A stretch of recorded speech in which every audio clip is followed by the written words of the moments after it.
afternoon, you lovely people. Hope you're good. This is my only show of the week in which I've not got a guest, so try not to put you off too soon. But I think it's a fairly juicy topic. Thought we'd talk a little bit about conflicts of interest, biases, influences, and how we might navigate the world without having to succumb to giving a massive caveat and prefix to every conversation, but similarly how we might make sure cards are on the table in terms of what might be colouring our decision making, our reasoning, and some of the ways and places in which it's really important. Because I've noticed it's not a particularly thing that I won't say a really hot topic. I think it's something that kind of comes up in waves. And I think that sometimes there's certain types of conflicts of interest that are more obvious and therefore get more discussion. But then others that kind of go under the radar a little bit. Thanks to those that are tuning in. I can tell I must be getting me loud and clear because I'm getting comments coming in. Thank you so much. Mohit said, good topic. Yes, well, I hope I do it justice. It won't be a sort of a scalpel sharp critique, really. It'll be more just a bit of a discussion around it because it's sort of a broad area that I don't think we'd be able to cover very, very specifically or weigh in on one particular area of it. But I think I'd be just interested in your thoughts for those that are tuning in live. Someone on the Physio Matters podcast feed has said it's the Snowflake representative boss. Yeah, so our clinic's been decorated by our students. They came in early the other day and have decorated the clinic, and so I've got tinsel and snowflakes across my office, and so yeah, I've left that be. But yeah, I don't think that's it's not a relevant product placement of a snowflake to make any sort of inference. I promise you that. So I always want to start with a bit of a question to you all. Is that what does conflict of interest mean to you? Is it something that you recognize that term or phrase? Obviously, we know what it might mean as a phrase in three simple words that even if you've not seen them together, you might understand what that might mean. But I sort of want to know what your instincts are. Do you immediately think, well, conflict of interest, I think about research. Conflict of interest, I think about opinions. I think about it just being a form of bias. Conflict of interest, you might immediately think of corruption, nepotism. Or is it some, what does I am interested in what it kind of means to you and how you think it's relevant in MSK practice, in education, in various different topics that we often chew over, how it's relevant. And like anything, what I'll try and do is then come to any of your sort of comments and questions towards the end of it. But I've just got a few things that I thought when I made a few notes, I thought, well, what does it mean to me? I asked myself the same question. There's a few things that I thought I'd like to raise. But please do, yeah, comment in the chat wherever you might be listening and watching this. For those of you that haven't tuned in before, then you find this on wherever it is you fancy it most, really. It can be on Periscope, via Twitter, LinkedIn, Facebook, YouTube, where else am I thinking? Twitch, Instagram. So yeah, wherever you prefer to listen to it, you can. And then after the fact, it goes out on podcasts, on Spotify, etc.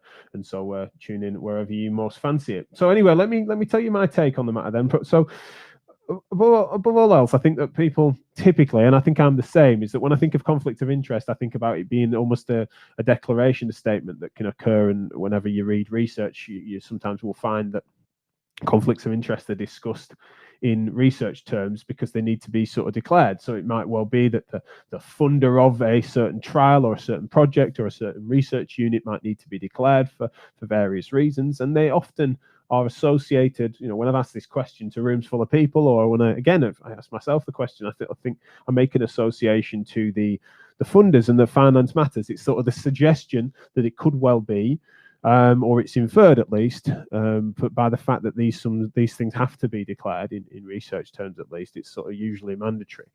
That then it's suggested that might be one of the factors that might influence or affect the actual behavior of, say, the researchers or the outcomes that they might come to.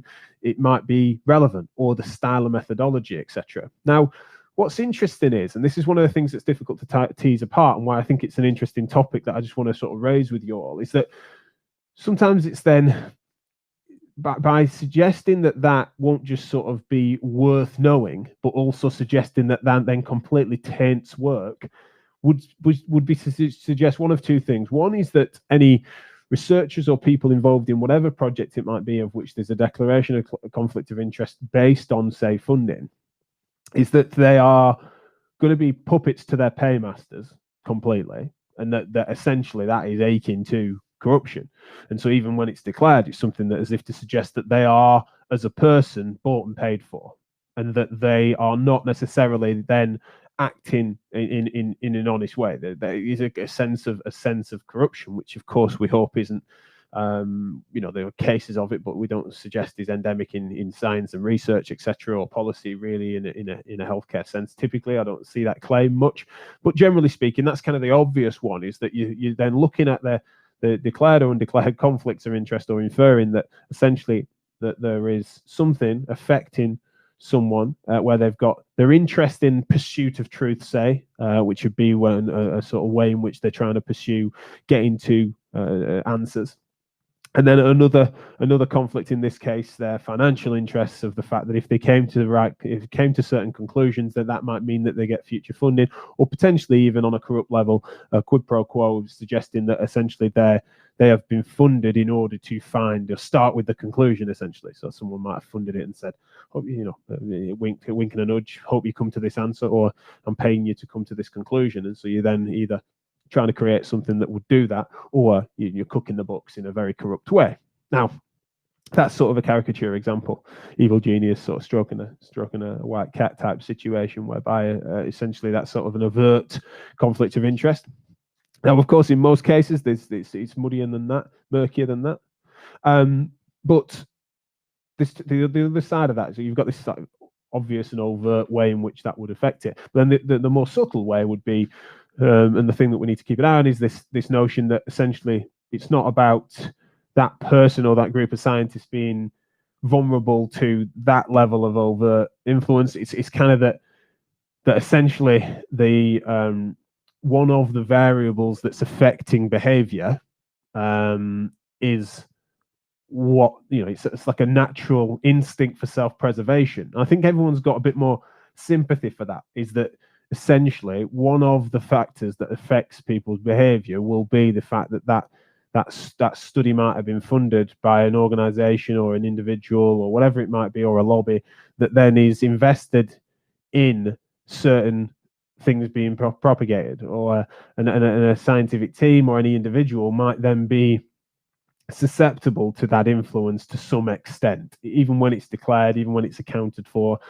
even if they don't otherwise have any other skin in the game. It could well be that is one of the factors to bear in mind. It's a jigsaw piece in the wider puzzle, and I think people are more sensitive to that, which is one of the reasons why these things need to be declared, so they can all be factored in and we can all work that out and we can account for it. Now, one of the examples that gets classically used would be, say, that when you've got studies on the effects of smoking on health being funded by the tobacco industry. If you go far enough back, certainly you've just got this way in which essentially it's that you got people that the funded trials and studies in that direction were then in a situation where they might suggest that smoking is harmless because that's beneficial. So you've got a conflict of interest there between the pursuit of actual facts of the matter in healthcare, but then also the conflict of interest being that the funders then obviously want to perpetuate tobacco sales. However, if you look into the tobacco literature, it's a good example in which if you want to then just write that off wholeheartedly, so I'm just ignoring and writing off tobacco-funded trials. Now, I don't mean in a systematic review sense, whereby you're having to then go far enough back to end up with known corrupt trials that have been falsified by repetition, etc., by independent sources. But I'm just meaning that some of the really heavy-hitting work in that area, especially more recently, are often contributed to by tobacco industries, and so you don't want to infer that is always the case. So you've got stuff that's demonstrated as close to causation as you get in medicine, really, about the ill effects of smoking, for example, on healthcare or in certain diseases, say. And so it'd be really clumsy to then say, all right, I'm completely ruling out, regardless of methodology, regardless of results, regardless of blinding, regardless, there's many a trial like this that all the participants in it weren't aware of that being where the money's come from, for example. So you've got these levels of blinding that can occur. But if you're going to be dismissive of it, you could lose some quality work in that. And so sometimes conflicts of interest are relevant, but they're sometimes used clumsily, and that would be a shame because you can lose some good science in that. Now, we don't have to just talk about research on this, really. Conflicting interests that can affect all of us in terms of what we're doing and what we're behaving like, and what these things do to influence our decisions and behaviors. Right? Sometimes this stuff isn't always conscious. It's not as if you're sort of weighing up two things. Well, I think this, but that's kind of unhelpful for me financially, or it might take up my time. It varies. It's massively variable, and so you want to be recognizing that these things aren't just on research terms. They can be on any project or any style of thinking that you're pursuing. You can be affected by various different ones.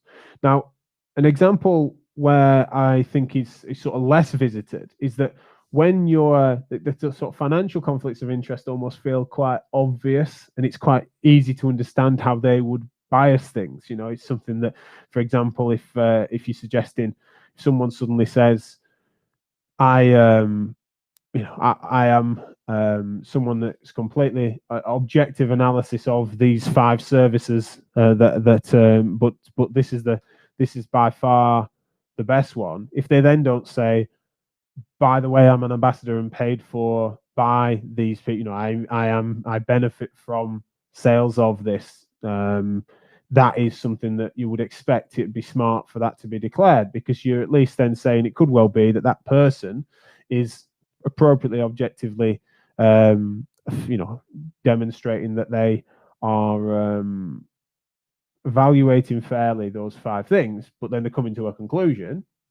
It's not a problem. But if it looks, it's sort of an ethical thing rather than anything that's sort of duty bound, is that it's kind of useful for whoever's listening to that to know that either coincidentally or it's colouring their decision making, is that it turns out that the service or whatever it might be that is being promoted is something that they benefit from financially per unit sale, for example, right? So it's not something that, or the order in which that's happened, right? If it's something that's kind of an opinion that's been born out of a lack of relationship between those two people, it wouldn't have been a conflict of interest that had fueled the actual opinion. But then after that has been declared, after that has been formulated, it could well be that then a conflict emerges or perpetuates the way in which that person might promote. And an example that there's plenty of examples that can occur in and around our work. We do we're not in amongst it that much really in terms of art. We have a really staunch independence, and we have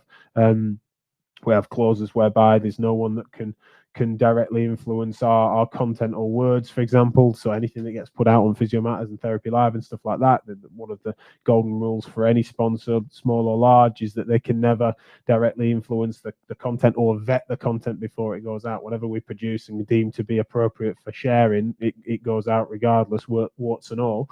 And we've had some examples of that whereby it's been, that's why only the decent, incredible brands seem to roll the dice with us, is because they don't know how that's going to necessarily come out. And if they want to roll the dice and they say, look, I'll roll the dice, but if it shows 2s and 4s, will we allow that to go out? Then we just say no. And so regardless of what we come to conclude or whatever, however that dice roll concludes, we put that out there. But then there are circumstances whereby, it's important for us to say when someone, so imagine there were a name, 8 sponsors of a Therapy Live event, and then in the middle of it, a completely independent thing that's not related to those sponsors is being sort of promoted by the moderators or the speakers or whatever it might be, and it's sort of unknown, undeclared, and it's actually like a ghost sponsor that's not been named as a sponsor, but it's as if the promotion of that is completely organic. That'd be a conflict of interest whereby there's been some financial gain, but it's not been appropriately declared.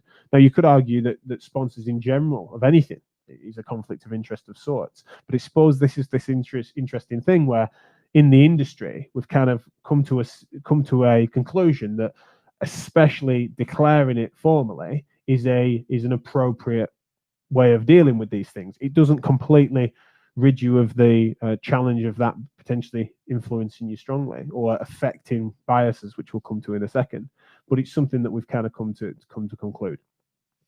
And this is the bit that I want to, and I'll bring in a few comments in a second actually on this. But I really would want to bring up the temptation for conflicts of interest to always be perceived under financial, when actually, if you think about conflicts of interest being conflicts that might affect the decision-making behavior or conclusions that are come to in any context, then if you, and it's something that's worth Googling and pursuing some of the literature or thinking or writing on this, but ideological conflicts of interest are incredibly powerful and potent too. If you imagine that it doesn't matter necessarily if there's a narrow personal self-interest involved, there could just be something that reputationally it leans into, say, an audience's existing bias or a reputation that already exists, that when weighing up something as best as you can objectively, then you lean towards the thing that sort of suits all your underlying biases. And if you accumulate those underlying biases that we all have, then that sometimes can form an ideology, a worldview, and therefore it's more likely that you might perpetuate things that are then in line with that to stay on brand, to stay consistent. It's not that you're doing that purposefully necessarily, but you're just feeling like actually the evidence, if the evidence for and evidence against as it's being weighed up, you might be tainting that because none of us are purely reasoned, objective actors, and nor should we be necessarily. Not saying that that would be even a good thing, but it's just more that independent of money, it's just that sometimes people's ideology, worldview is colouring things, and it's sometimes actually quite obvious. It's just that is less likely to be declared. You know, it's something that examples being that if you're in healthcare, then your opinion on how healthcare should be best delivered, say across sectors, something that we've talked about on this show before. So if you imagine that if you're someone that feels that if they were able to write the world out, then 100% of healthcare should be delivered by taxation-funded nationalised health services. Not even nationalised, but could even be beyond that. But essentially, taxation-funded, free at point of access care, 100% of it. Then that worldview, of which many hold, is something that is likely to be an ideological conflict of interest when presented with, say, evidence or discussion which might weigh up pros and cons of how healthcare is delivered, right? If you're someone that doesn't mean you should be excluded from that conversation, far from it, but it just means that if that's a deep ideology that you're holding and an opinion that you hold dear, it could well be that when you're weighing things up, that conflict of interest between true, appropriate, balanced valuation and the strength and weight of that as your personal conviction, it might well be that influences things quite strongly. Similarly, on the other side of that, of course, if you're someone that, you know, given the chance to, you would just, and I don't mean out of an analysis of balance, but in terms of just ideologically speaking, you were opposed to any of your, you know, your anti-taxation, for example, and therefore you're not for any sort of public utilities, regardless of income. You know, it's radical libertarianism of a sort, right? If we're thinking in terms of that, then ideologically speaking, when you're weighing things up and you're thinking about, you know, how healthcare should be delivered again, you're in a situation when reading more about health inequalities or about in MSK context, you know, it's like the burden of disease when we're all evaluating who's in pain and what and how we could put that right and creating rehabilitation systems. Then if you're of the opinion and a strong conviction, whilst evaluating that, but you're of the position whereby, you know, you've come to a conclusion that really, given the chance to, you would just completely dismantle the NHS and anything that would look like it, then that's a fairly deep conviction that's going to be as potent or as powerful as many financial conflicts of interest, if not more. You can get a combination of both of those things, of course. But on an institutional level, and I think this is the thing that people miss, they miss the ideological piece, I think, a bit, but then also they miss this next bit, is that there's someone that may well not be financially funded by an obvious organization that's got skin in the game, that's got products to sell, that's for profit. But if you think about institutions, even large ones, say the University of Oxford or the University of Cambridge or these big, credible, you know, financial educational institutions, is that by department or by school or by college or whatever it might be, then the way in which that is perceived, and also the audience of any individual or research team within it, is that ideological conflicts of interest can come into that in terms of what you might feed and fuel in terms of expectation of audience and the way that colours it. And that's the bit that gets missed sometimes, is that people say, well, I've got these two pieces of evidence that are interesting, one of which I'm pointing at the conflicts of interest because, look, it was funded by something that there was a really obvious financial linkage, whereby the conclusions of that suit the interests of the funder. And then on the other side, they said, well, look at this completely conflict independent source, which comes to a different conclusion, and therefore that is somehow more pure, or it's more accurate. When the conflicts of interest aren't financial, they might not be as declared. But it turned out that the lead authors all could have started with that conclusion. They're kind of declared under an ideology or a series of ideological positions that sort of supported the conclusion. It's not dissimilar. It's just that one gets declared more obviously than the other. And I don't necessarily know how we navigate that very well. For example, did I need to come onto this show, or do I need to start any conversation, be that in person or on social media, with a declared set of conflicts of interest of exactly what organizations feed me children, as well as then what positions I have on a variety of different issues? It doesn't seem feasible in conversation for that to always be on the table, or for it to be necessary, or for it to be particularly useful. What does my opinion, being silly here, but it's like, did I need to declare my conflict of interest on my take on climate change, meat eating, whatever it might be? I'm just picking random ass things. The declaration of any potential ideological conflict of interest, say on a niche topic that's unrelated to the conversation, you're never going to reel off that as if you need to give your life story or your CV in full. But also, where appropriate and where those lines are is difficult. The financial ones are low-hanging fruit, and I think it's absolutely right that they are out on the table. But the other stuff, I think, is sometimes the thing that gets missed. And I'm interested, when I asked you the question, I'm going to come to the comments now. When I asked you the question, what does it mean to you? That's the sort of thing I'm wondering. It's like, are you like me in that, automatically you're thinking of corruption, nepotism, the obvious financial ones? Or is it more well-rounded than that? Because essentially, and as the title sort of suggested, all of these are linked to biases and linked to influences, and it's a complex mix and match really of different things. What gets declared and what doesn't. So, massive thanks to those of you that are commenting. Let's have a little look. So I think this was, Mohit had answered my question fairly early doors. And said influence research to receive financial benefit or any other improper advantage. Yeah, absolutely. That's similar to what it really feels it means to me. It's certainly the financial thing. He says he doesn't feel there's any policing from journals and publishers on non-declared or identified conflicts of interest. I know less about that, admittedly. I feel like there's nothing there that I feel like I want to instinctively disagree with. I don't know enough about it. I don't know if what are the consequences of undeclared. Is it like what happens in the media, whereby they publish a retraction in page 7 3 weeks later that no one sees, or like when someone a tweet does a massive viral success on a false tweet, and then they publish a retraction 3 weeks later that gets no retweets in the middle of the night. It's like, I don't know what the consequences are, and I don't know what style of policing is in that mixer. I really don't know. Katie Napton said there was a really good discussion about cultural bias in healthcare at the recent ARMA conference. Yeah, I'm gutted I missed that in many ways, the ARMA conference. But I'd love to hear more, and I'm sure I can speak to Katie about that, potentially even on the show. We'll get Katie back on the show. But yeah, thanks, Katie. That's interesting. I'd love to hear more about that.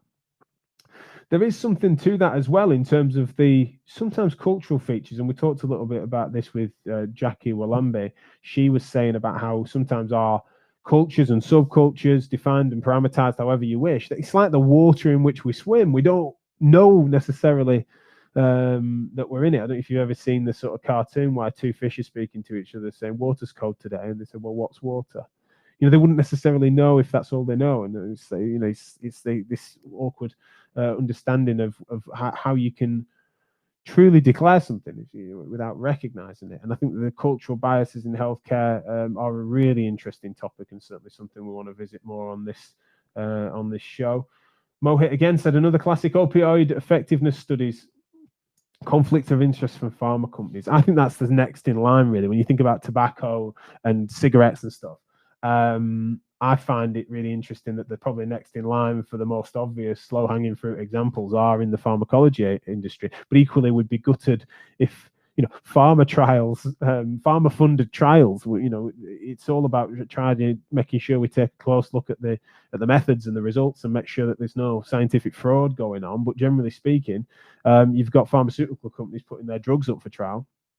And that's why you need these third-party assessment boards, and America, it's FDA, isn't it? But essentially and we know this is a conversation through the sort of vaccines at the moment, isn't it? Like what are legitimate, appropriately independent places to evaluate the quality of work, so that it's not just been bought and paid for, be that individuals, research teams, etc. What appropriate blinding has occurred, so that then any biases that pre-exist is then, in a pharmacy and things like that. It's just something that you can try and get stuck into the rights from wrongs, the facts of the matter in an easier way. Whereas in our game, it's rarely, with pharmacies, the useful example. When you think of interventions, or you think of suggested focuses, or when people are pontificating, myself included, as commentators about the state of affairs in MSK, is that sometimes that's exactly a sort of ideological bias, ideological conflict of interest to some extent, when evaluating something that is counter to your narrative. That's the bit that seems to be missing sometimes, is that underneath some people's opinions, because it's often unintentional, which again, Mohit's saying here, he's nailed it today. Thank you, mate, for your contributions. At times, it's difficult to identify conflicts. It can be unintentional ignorance or subconscious bias. Absolutely, and you can't take it. And also, I find as a matter of due diligence, really, it seems smart for us to try and not impugn motives on people that they've not declared, or they would push back against. If you're trying to scratch around in their head and saying, well, this is why you're doing something, it's like, I think realistically, you want to try and err on the side of not doing that. I think it's not a good idea to impugn motives that someone wouldn't otherwise associate to. If they're saying why they're doing it, and you might want to challenge that, then obviously that's a different thing. But when you're saying you're only saying that because this, and they say, no, I'm not, it's like, it's psychoanalysis that goes on sometimes. But then on an individual level, sometimes it's incredibly challenging. I'm not saying I've got full control of that in myself. I'm not. I hope I'm not a massive hypocrite in this space either. But as a general rule, it's something we should be bearing in mind. We should be declaring appropriately. I think, especially in healthcare, I think it's incredibly important to do so. But generally speaking, I think that the broad sense of what can be a conflict of interest, what constitutes a bias, what contributes to your opinion based on all the variety of different influences, the jigsaw puzzle pieces that make up the wider picture. I think that sometimes some things go well declared and others go under declared. So really appreciate your time and contributions today. Really, for those that are in the majority that watch this after the fact or listen to the podcast, really keen for you to get in touch across social media, be that Jack K. Chew on Twitter, and also Physio Matters across things like YouTube, wherever it is you found it, and things like that. I'd just be really interested in your thoughts on this topic, and I really appreciate you guys commenting and feeding back afterwards, because that sort of helps me to shape future shows. Tomorrow, we've got a great episode coming up. We're going to catch up with my friend Liz Prokopowicz, who has a new blog, and she's going to be talking a little bit about the girls who climb trees, which is a brilliant little blog that she's put together about her take on and her reflections on recent times in and around some feminism and feminist theory. I'm noticing come through that. Whether she'd call it that, I don't know, but it's kind of that, it's just sort of what it means to be a woman, and what it means to be a girl who climbs trees, which speaks well to many females in my family, as well as then Liz. It's always great to catch up with her. She's always got something interesting to say, so I'm looking forward to catching up with her on that tomorrow for our last show of the week. So thanks for putting up with me on my own today, but rest assured, guests again tomorrow. So many thanks, and I hope you have a great day. Let me know in the comments section, etc., what you think of all the ramblings on today's show. It's a really interesting topic that I do fancy visiting something more specifically on this in coming weeks, maybe in the new year. All right, take care. I'll speak to you soon.